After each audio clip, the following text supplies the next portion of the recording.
Olá, meus irmãos, a paz do Senhor Jesus. Eu sou o pastor Carlos, missionário no Japão. Estamos aqui já há quase 27 anos, eu, esposa e 2 filhas que nasceram aqui. Há 4 anos atrás, o Senhor nos deu a oportunidade de ir ao nosso estado, à nossa cidade de Belém do Pará, e ali abrimos a igreja, e graças a Deus o Senhor tem abençoado a sua obra ali em Belém. Eu também gostaria de agradecer aos nossos pastores em Brasília, pastor Aloíde, pastor Gideon, a toda a família ali que tem apoiado o nosso ministério, orado por nós e tem nos ajudado de uma forma maravilhosa com as suas orações. Não posso deixar de citar também o pastor Antônio, que nos ajudou financeiramente, espiritualmente, junto com a nossa família, os seus filhos pastores, quando iniciamos a obra ali em Belém do Pará. Fica o nosso muito obrigado em nome da minha família e também ao pastor Márcio, meu irmão, que está pastoreando a igreja em Belém do Pará. Não poderia deixar esquecer-me de alguns irmãos, ou de todos, melhor dizendo, que estão ombreados conosco nessa missão difícil, mas tão gloriosa e tão nobre, que é levar o Evangelho do Senhor Jesus a toda criatura. Meus amados irmãos, eu queria compartilhar com os irmãos algo que Deus colocou no meu coração e gostaria de começar falando do Salmo de número 19, que nos mostra um dos atributos de Deus, que é a sua onipotência, ou seja, Ele pode todas as coisas. O salmista Davi, ele diz que os céus manifestam a glória de Deus e o firmamento as obras de suas mãos. Ou seja, o que Davi está dizendo que é impossível olhar para o céu e crer que isto seja a obra do acaso, seja a obra de um Big Bang, algo que aconteceu espontaneamente, sem que por trás de tudo isso tenha alguém, um construtor, cuja mente é infinitamente incompreensível pela perplexidade da maneira como o universo ele se manifesta a nós. Quando eu olho para os céus, irmãos, eu fico maravilhado e vejo que só uma mente brilhante, um designer super inteligente, com capacidade infinita, seria capaz de organizar o pouco que eu conheço do universo como organizou. Você já pensou o Sol girando na sua própria rotação, rotação esse nome que se dá, né? Gerando aí um dia 24 horas, circulando, girando ao redor de si mesmo, a média de mais ou menos 1.500 a 1.600 quilômetros por hora. Isso é uma coisa magnífica. Não obstante disso, nós vemos o próprio Sol circulando ao redor do Sol durante 365 dias para formar o ano. Nós vemos a inclinação do Sol, que coopera para a formação da maré, das estações, ou seja, para que haja um equilíbrio na Terra. Então, eu fico muito pensativo e muito grato a Deus, porque a Bíblia explica e ensina aquilo que a própria ciência não consegue desvendar. Estes são mistérios que talvez na glória, quando nós chegarmos lá, Deus vá nos explicar em maiores detalhes como foi tudo isso. Nós sabemos que hoje, nas escolas, nas universidades, né, estão embutindo na cabeça das crianças, dos jovens, e já no meu tempo já era assim, que tudo isso é tudo fruto de uma mega explosão, de um Big Bang, né? Uma explosão que criou. Irmãos, hoje eu olho para tudo isso e vejo quanto engano há, né? Quanta mentira estão tentando hoje nesse modismo aí de que ser ateu é bacana, que ser agnóstico é bacana, que não crer em nada é bacana, que eu posso viver da maneira como eu quero, e que a Bíblia é um livro que já está fora de moda, e que a Bíblia é um livro que não merece nenhuma credibilidade.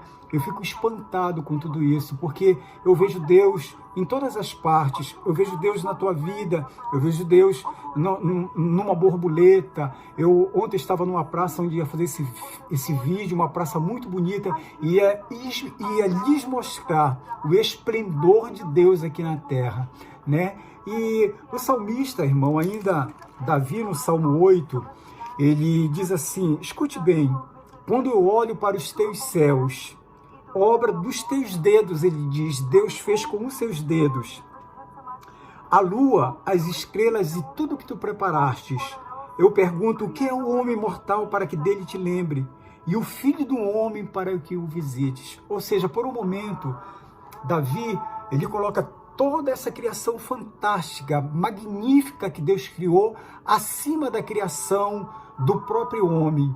Ainda que o homem seja a obra-prima de Deus, mas é uma maneira de Davi manifestar a nós, né, a grandeza e a glória desse Deus, dando a ele esse atributo de Todo-Poderoso. Ainda quando eu olho para o céu, num dia ou que acabou de chover, ou que está aquela neblina fina, eu vejo um sinal de Deus no céu, o arco-íris, né, que Deus colocou. E o arco-íris, ele representa duas coisas: primeiro, o juízo, e segundo, a misericórdia. E outra, terceira ainda, representa a aliança que Deus fez com o homem. Nós pecamos e Deus permitiu o dilúvio, nós continuamos pecando e Deus, pela sua infinita misericórdia, ele nos mandou Jesus Cristo para nos restaurar dos nossos pecados. Então, só isso já é motivo, além de outras centenas de versos na Bíblia que mostram essa onipotência, esse atributo que é dado a Deus. Aí nós vamos falar um pouquinho da onisciência de Deus. O Salmo de 139, ele começa dizendo: Senhor, tu me sondas e tu me conheces. Você já reparou o que é sondar? Sondar é conhecer milimetricamente. Sondar é ir buscar nas profundezas, é conhecer o profundo. E ele diz: tu me sonda e tu me conheces. Tu conheces o meu assentar e o meu levantar. De longe, tu entendes os meus pensamentos. Imagina, quem é capaz de decifrar o pensamento de alguém? O Senhor é capaz. Ele diz assim: tu me cercas ao meu redor, ao meu deitar, e conheces os meus caminhos, sem que uma palavra saia da minha boca.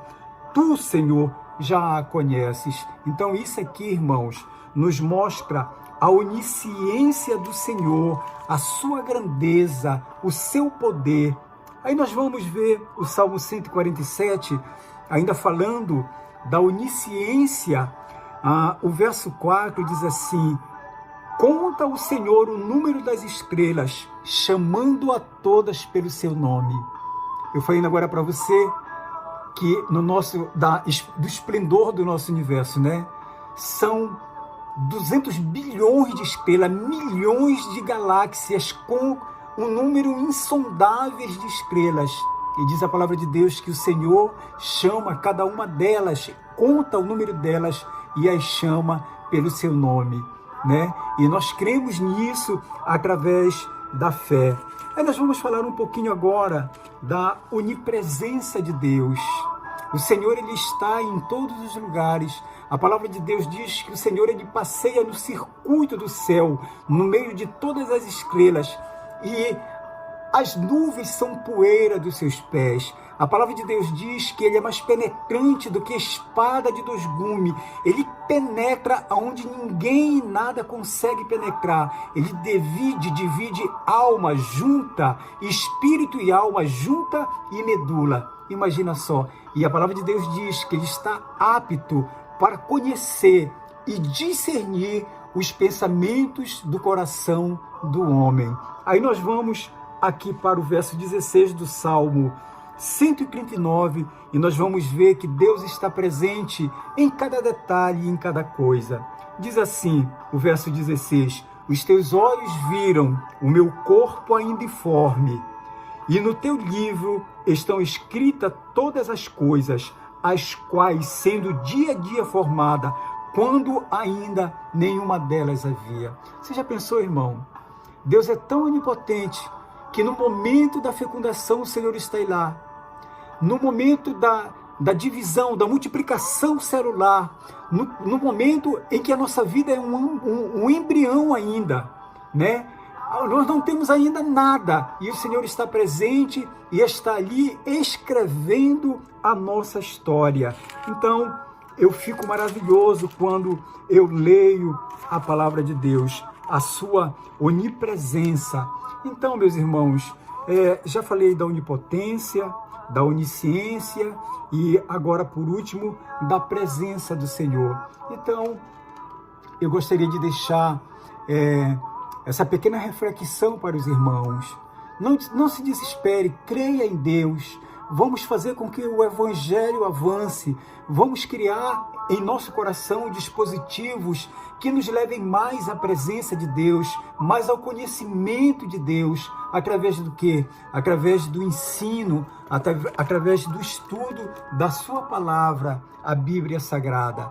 Então, meus amados irmãos, eu gostaria de deixar marcado no teu coração esses 3 atributos que só o Senhor tem, que são pertinentes somente a Ele, pertence só a Ele. Ele é onipresente, Ele é onisciente e Ele é também onipresente, onipotente e onisciente, né? Então, que Deus vos abençoe, continue orando por nós e podemos dizer Ebenezer, Ebenezer, até aqui nos tem ajudado o Senhor, cuidado de nós. Que Deus abençoe a tua vida e que você seja um motivo de glorificação. E toda vez que olhar para os céus, não se esqueça que há um Deus que mora lá em cima, no 3º céu, e tem um lugar preparado para mim e para você, e que você possa desejar, mas não somente desejar ir, mas se preparar a cada dia, buscando em Deus a perfeição,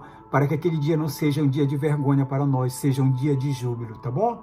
Então, mais uma vez, fica meu agradecimento a Deus e que Deus continue abençoando a tua vida, a tua casa, a tua parentela e que tudo vá bem e que o Senhor não esconda de ti a sua face. Deus abençoe, no nome de Jesus, amém.